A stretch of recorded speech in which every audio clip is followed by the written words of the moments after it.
Hello and welcome back to another video, and in today's video I'm going to be talking about a certain ride which has had quite a lot of hype ever since it opened, and that ride is Taron at Phantasialand. Now this video was originally planned to feature not just Taron but also Fly, which is at Phantasialand, which is the flying coaster there, but unfortunately while I was there Fly was shut. Yeah, very annoying. But apparently they had to build something or whatever, so what can you do? It's not like I'm just going to go in there and like ride it. Just whatever. But yeah, it's a shame, but it's a reason to go back. I still very much enjoyed myself. It's an insane park, Phantasialand. It's so nice. It's clean. Some of the best food, best theming. Some incredible rides. And it's very easy to get to, you know, it's near Cologne, Germany. And it's just an incredible park. And yeah, it's got Taron in it. I'm going to talk about today.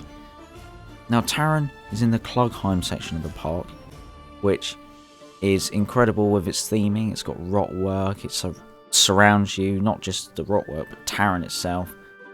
You can hear it going, and it's just incredible, the audio pumping. It's one of the best soundtracks out there.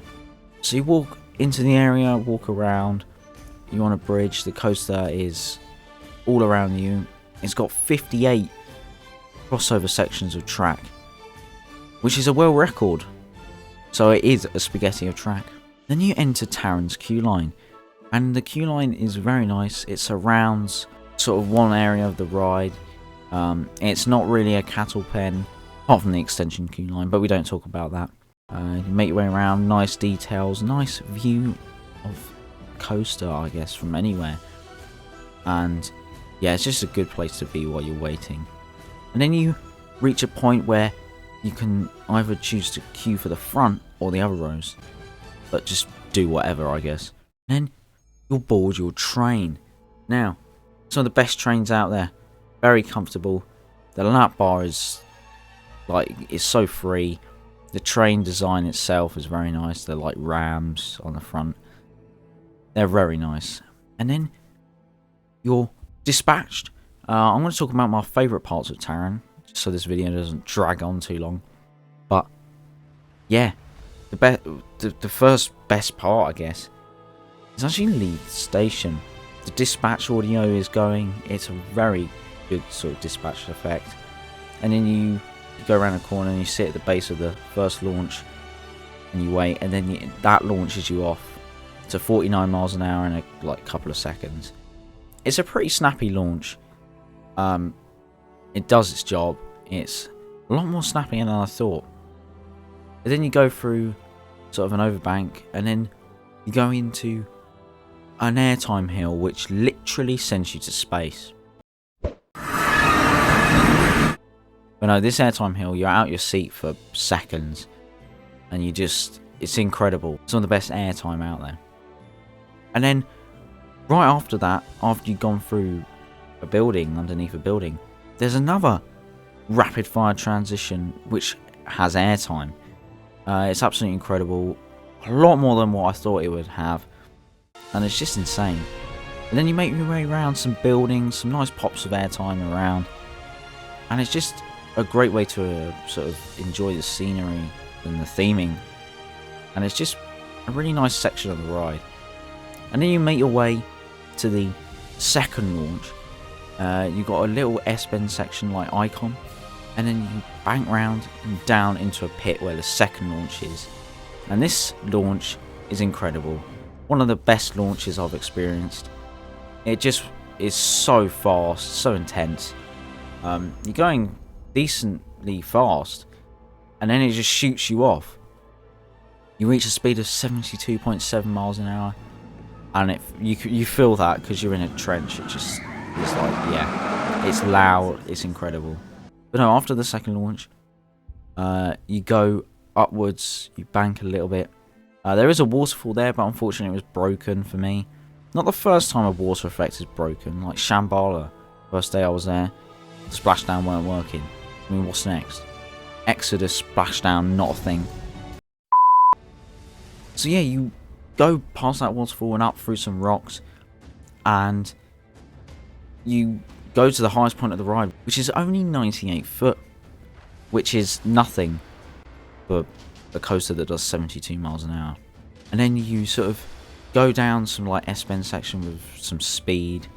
Not too fast, but you're actually like floated out your seat, so there's a little bit of floater out of time.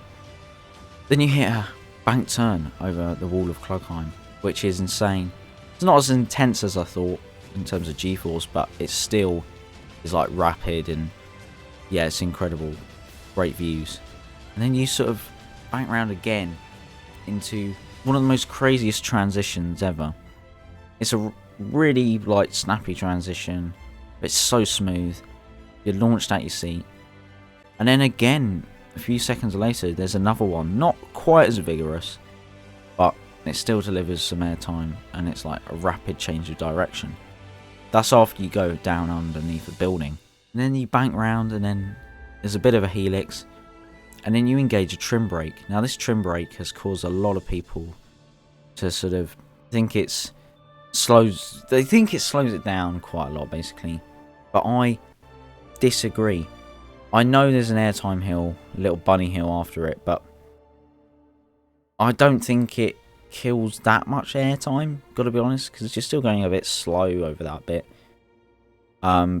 So yeah, I'd rather they put it after the bunny hill, but that's where it is. So what can you do? So yeah, the bunny hill gives some nice airtime, and then you fall back down, and then you whip around into turn, and then whip into the brakes. And that ends your ride on Taron. So, Taron is an incredible roller coaster. There's no denying that.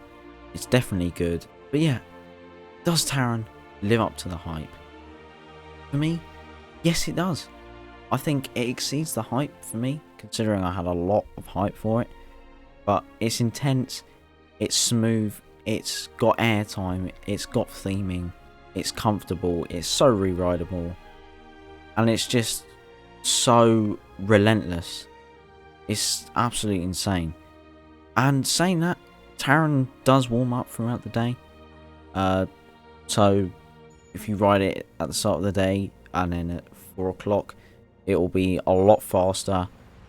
And if you get a night ride on it, it's something else. I got a night ride on it and it was mad. So yeah, try and make sure you can do Taron when it's running good, so either at night or in sweltering heat, because then you'll get the best out of it. Taron is incredible, and saying that, I would now consider it my new #1 coaster. Seems a bit typical to some people, but for me, it's there. It's absolutely insane. And yeah, that's just my opinion. So yeah, put your thoughts on Taron in the comments below. I might disagree with it. You might disagree with me. But yeah, it's opinions. Everyone's got opinions. And yeah, if you haven't ridden it, go. Because the park and Taron are absolutely incredible.